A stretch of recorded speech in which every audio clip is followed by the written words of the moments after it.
বাউনিয়াবাদ উন্নয়ন কমিটির প্রথম পরিচিতি ও আলোচনা সভা গত 2 জুন 2026 মঙ্গলবার বাদ মাগরিব কমিটির অস্থায়ী কার্যালয়ে অনুষ্ঠিত হয়। সভায় সভাপতিত্ব করেন কমিটির আহ্বায়ক জনাব আশরাফ আলী গাজী। পবিত্র কোরআন তেলাওয়াতের মাধ্যমে সভার কার্যক্রম শুরু হয়। তেলাওয়াত ও বাংলা তর্জমা পেশ করেন মাওলানা জুবায়ের হোসেন। সভার শুরুতেই এলাকার প্রয়াত মুরব্বীদের স্মরণে শোক প্রস্তাব গৃহীত হয়। এরপর কমিটির সদস্যদের পরিচিতি পর্ব অনুষ্ঠিত হয়। এ সময় 5 নং ওয়ার্ড বিএনপির সাধারণ সম্পাদক জনাব আসলাম হোসেন গাজী উপস্থিতি এলাকাবাসীর কাছে সদস্যদের পরিচয় করিয়ে দেন।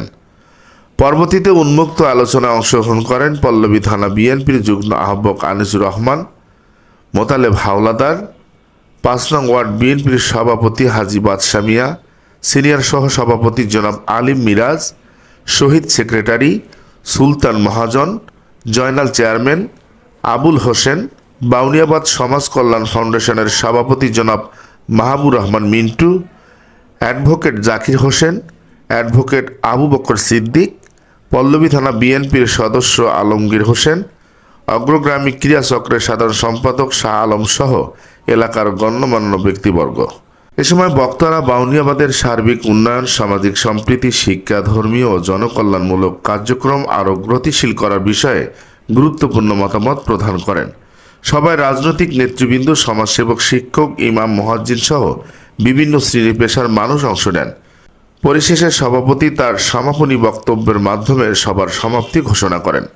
সভা শেষে এলাকার সার্বিক কল্যাণ, শান্তি ও সমৃদ্ধি কামনা করে বিশেষ দোয়া ও মুনাজাত পরিচালনা করেন বাউনিয়াবাদ আলিম মাদ্রাসার সাবেক প্রিন্সিপাল হযরত মাওলানা আবু সুফিয়ান। আপনি আহ্বায়ক, আপনি থাকবেন, আপনি যাতে অন্য কিছু আপনার কাছ থেকে যে প্রত্যাশা না করে, আমরা সকলে বাউনিয়াবাদ উন্নয়ন কমিটির আহ্বায়ক, আমি বাউনিয়াবাদের অভিভাবক, সেই অভিভাবকত্ব, সঠিক অভিভাবকত্ব আপনার কাছে সকলে প্রত্যাশা করে, আমরা প্রত্যাশা করি। এটা যেমন একটা প্রশংসনীয় কাজ, একটা সম্মানের জায়গা, কিন্তু এটা উল্টো করলো কিন্তু কেমন জায়গা সেটা আপনারা সবাই জানেন, আপনি নিজেও জানেন। আমরা প্রত্যাশা করবো আপনি একটা সম্মানিত জায়গায় আসছেন, কাঙ্ক্ষিত জায়গায় আসছেন, আপনার বড় ভাই এই জায়গায় ছিল, আপনি আসছেন, আপনার কাছ থেকে এই বাউনিয়াবাদের মানুষ ভালো কাজ, উন্নয়নমূলক কাজ তাদের বিপদ আপদের পাশে পাবে এবং আপনার সেই প্রশংসা, সম্মান প্রদানের জন্য যেসব পদক্ষেপগুলো আপনার নেওয়ার দরকার সেগুলো আপনি নেবেন। এই কাজগুলো করলে আমরা যারা আছি এই এলাকায়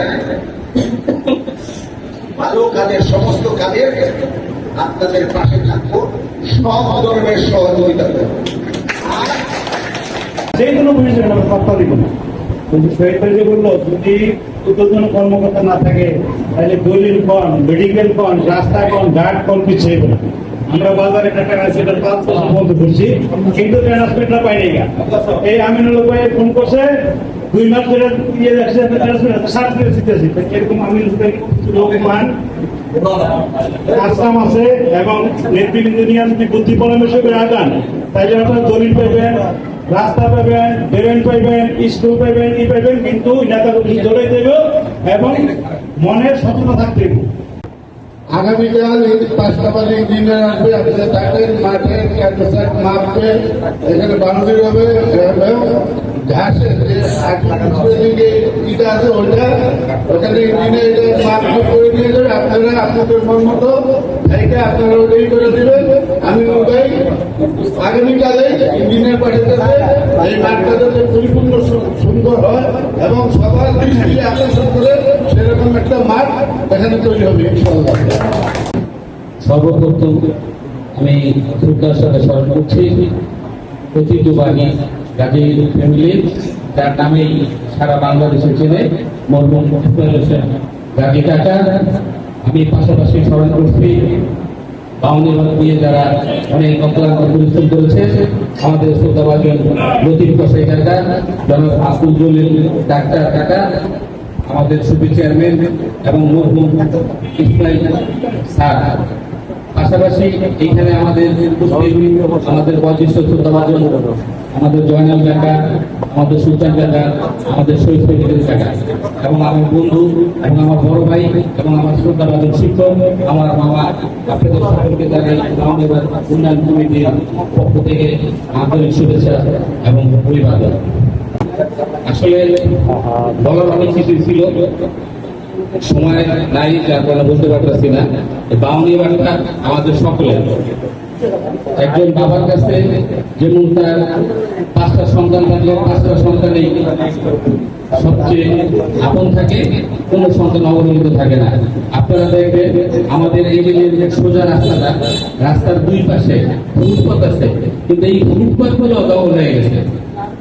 আমি আমার ব্যক্তিগতভাবে এইখানে আমাদের শ্রদ্ধাভাজন জয়নাল কাকা, সুলতান কাকা, শহীদ কাকা, আবুল মামা, জনাব আবু সুফিয়ান হুজুর, আলিম কাকা, বাদশা ভাই এবং আমাদের আজকের এই যে মাওলানা উন্নয়ন কমিটিতে যে আহ্বান করা হয়েছে, তার কাছে আমার বিশেষ অনুরোধ থাকবে, আপনারা সবাই এই যে রাস্তার যে ফুটপাথ গুলা, এগুলোর দিকে আপনারা সজাগ দৃষ্টি রাখবেন। একটা ভালো আমাদের দেখবেন ইদানিং বাংলাদেশ সেনাবাহিনীর গাড়ি অনেক মামিবাদে ঢুকে, তারা এখান থেকে কাঠ নেয়, বিভিন্ন মালামাল নেয়, এদের গাড়িগুলো ঢুকতে পারে না, একটা রিক্সা সংখ্যা করে এখানে ঢুকতে পারে না। এগুলো আসলে দুঃখজনক ব্যাপার।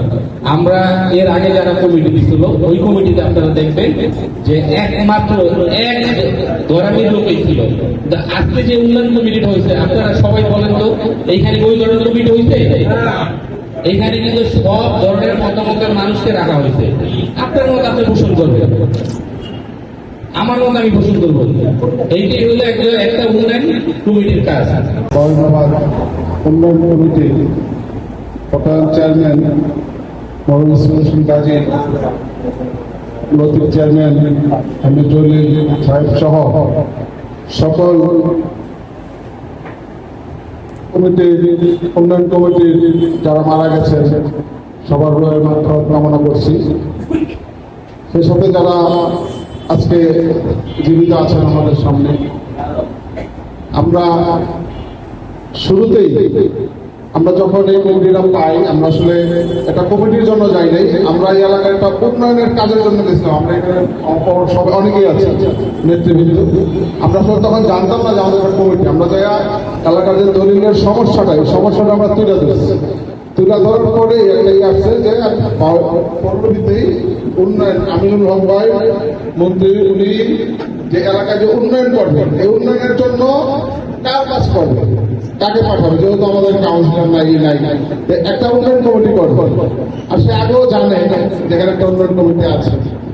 তাৎক্ষণিক উনি আলিম বললো, মোতাবেক বললো, তাৎক্ষণিক উনি আমাদের বিহারের মন্ত্রীর ফোন দিছে, চেয়ারম্যানকে ফোন দিছে, দেওয়ার পরে বলছে যে ঈদের পরে আমি দলিলের কাজে অগ্রগতি দেখবো যে আসলে কি অবস্থায় আছে আর কি করা যায়। তখনই আসলে খুব শর্ট সময় এখন যদি বলি যে আসলে কবিতা করার সময় জনগণের তোমার মনে হবো, জনগণ আর আড়াই হলে আমি নাই, এত বছর একলাগে পলাইলাম, একলাগে থাকলাম, এখন আমার মনে আছে। আসলে আবুল ভাই বলে নাই যে তুমি বিএনপির লোকজন নিয়ে করো, সে বলছে দলমত নির্বিশেষে একটা কমিটি করার জন্য আমরা তার একটা প্রস্তাব বইটা একটা জমা দিয়ে আমরা কমিটিটা পাস করেছি উন্নয়নের কাজটা চালু করার জন্য। এখন কিন্তু আমাদের কিছু সিদ্ধান্ত আছে, আমাদের আন্দোলনের সিদ্ধান্ত, আমাদের যারা নতুন নতুন নবনির্বাচিত কমিটি আছে, আমাদের একটা সিদ্ধান্ত আছে যে যে জন্য আপনাদেরকে ডাকা, যে আমরাই যদি সব করি, আসলে আপনাদের সহযোগিতা যদি না করেন তাহলে আমরাও বেশি দূর পর্যন্ত আগে যেতে পারবো না। শুধু আমরা করবো না বিষয়টা এরকম না, আপনাদেরও আমাদের সমপরিমাণ শ্রম দিতে হবে। তো সেই ক্ষেত্রে যেমন আপনাদের কিছু ব্লক লিডার ছিল, এরকম আমরা একটা সিদ্ধান্ত নিচ্ছি, প্রত্যেকটা ব্লকে কার কি সমস্যা চিহ্নিত করার জন্য আমরা এরকম একটা কমিটি করব। দুজন মহিলা থাকলো, দুজন পুরুষ থাকলো, এইভাবে মিলাইয়া দল মত নির্বিশেষে আমাদের যে একটা নির্দেশনা আছে মন্ত্রী মহোদয়, যে শুধু একজনই ভাবে আপনি এটা করবেন না, উন্নয়ন করবেন, সবার সম্মিলিত হবে। ওর ধারাবাহিকতায় আমরা কিন্তু আপনাদেরকে দেখেন, আমরা যাদেরকে ডাকছি, আমি শুধু এক দলীয় লোকের ডাকি, আমি হয়তো যদি 101 জন কথা বলে 52 লক্ষ মানুষের সমূহ, এখানে কিন্তু 31 জনের ভিতরে আমি ইচ্ছা করলে এই 90 জন লোকের রাখতে পারবো। তা আমরা তাৎক্ষণিক যার যার মনে হয়েছে আমরা এই করছি। আর আপনাদের সহযোগিতা নেওয়ার জন্য আমাদের কি কি করুন, আপনারা যদি এই সহযোগিতা আমাদের করেন তাহলে ইনশাল্লাহ আমি আশা করি যে আমরা যারা এই নবগঠিত কমিটি আছি আর আপনার এলাকারও যারা পুরাতন কমিটি আছেন, কিছু সুশীল সমাজের লোকজন যারা বাদ করছেন, তারা যদি আগে আসে তো বাউনাবাদটা শুধু আমার না, বাউনাবাদটা আমাদের সবার উপকার হবে ইনশাল্লাহ এই মন্ত্রী মহোদয়ের মাধ্যমে, এটা আমি ইনশাল্লাহ নিশ্চিত দিতে পারি। কিন্তু একটা ওয়াদা করে গেছিল দলিল, এই যে পুষ্পিন আপনারা ভাঙার কথা বলতেছেন, এখানে আমরা একটা প্রস্তাব দিয়েছিলাম যে এখানে একটা কর্মস্থান, আমরা একটা হসপিটাল, আমরা কিন্তু একটা হসপিটাল ওই পাশে যাচ্ছে, আমরা কিন্তু ওই পাশে, আমরা প্রস্তাব দিচ্ছি এই পাশে, আমরা কিন্তু চেষ্টা করতেছি।